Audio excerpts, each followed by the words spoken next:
रात का समय था। चांद हल्का चमक रहा था और लूना अपने छोटे से बगीचे में बैठकर टेलीस्कोप से आकाश देख रही थी। लूना को तारों से बहुत प्यार था।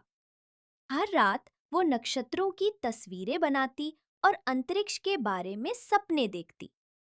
तभी एक चमकीला तारा टूटकर जमीन पर गिरा, बिल्कुल उसके पास। लूना जब उस चमकीली वस्तु के पास गई तो देखा कि वो एक चमकता हुआ छोटा पत्थर है। जैसे ही उसने उसे उठाया, अचानक हवा चलने लगी, आसमान रंग बदलने लगा और लूना बिना किसी डर के ऊपर उठने लगी। धीरे धीरे वो जमीन से ऊपर और बादलों से पार होती चली गई। लूना ने पाया कि वो एक अजीब और सुंदर जगह में आ चुकी है। एक ऐसा आकाशीय समुद्र जहां विशालकाय चमकती व्हेलें तैर रही थी।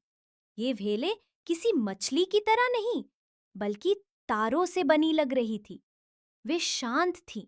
उनके शरीर से नीली और बैंगनी रोशनी निकल रही थी और उन्होंने लूना को बिल्कुल डराया नहीं। हेले लूना के चारों ओर घूमने लगी, जैसे उसका स्वागत कर रही हो। लूना मुस्कुरा रही थी। उसे लगा जैसे वो कोई सपना देख रही है। अचानक वातावरण बदल गया। आकाश में एक काला बादल फैलने लगा, जो धीरे धीरे सभी तारों को निगलता जा रहा था। वो बादल धुएं जैसा था और उसमें लाल आंखें चमक रही थी। स्टार व्हेलें डर गईं और कुछ छिपने लगी। एक व्हेल उस बादल में फंस गई।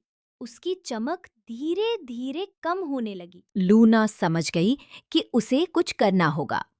उसे याद आया कि उसके पास वो चमकता हुआ पत्थर है।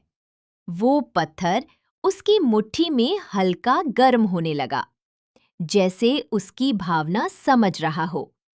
लूना ने पत्थर को ऊपर उठाया और आकाश की ओर इशारा किया।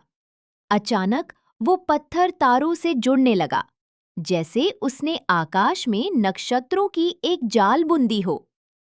हर नक्षत्र एक चमकदार किरण बन गया। उन किरणों ने काले बादल को घेर लिया। काले बादल की शक्ति टूटने लगी। स्टार वेलें वापस चमकने लगीं। फंसी हुई वेल अब आजाद हो गई थी। अब वातावरण फिर से शांत हो गया। वेलें एक बार फिर नाचने लगीं, जैसे लूना को धन्यवाद दे रही हों। उनमें से एक बड़ी वेल ने लूना को अपनी पीठ पर बैठाया और धीरे धीरे उसे वापस धरती की ओर ले जाने लगी। सूरज की पहली किरण के साथ लूना अपने बगीचे में वापस आ गई थी। सब कुछ शांत था।